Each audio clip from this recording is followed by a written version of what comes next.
Before you apply for clean elections funding, you should collect at least 20% more qualifying forms than required. Verify the $5 qualifying forms are signed, dated, and the contributor is registered to vote in the district. You can verify this through the County Recorder's voter registration database. Submit all contributions to the Secretary of State's office. Also, before applying for clean elections funding, candidates must submit a W-9 form. This allows the Commission to process a check once funding is approved.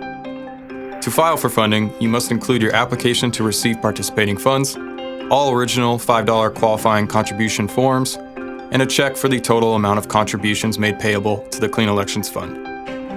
Candidates are encouraged to contact the Secretary of State's office ahead of time to make an appointment for filing your application package. You can apply for funding starting January 1st if you also submit nomination papers and petitions at the same time. After submitting all forms, the Secretary of State sends a 5 or 20% random sample to the County Recorder's office for verification. If the sample is more than 110% accurate, funding is granted. If it is less than 110% accurate, all contributions must be verified. The County Recorder then has 10 days to verify and accept or reject the forms.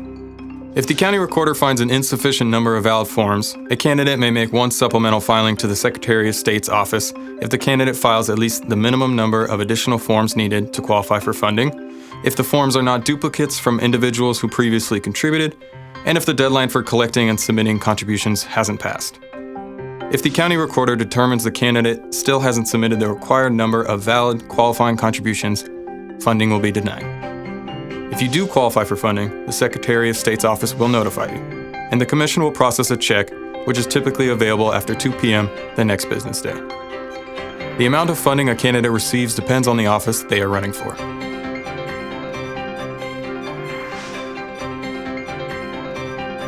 You can find additional information and materials about participating in clean elections funding on our website, or by contacting the Commission staff.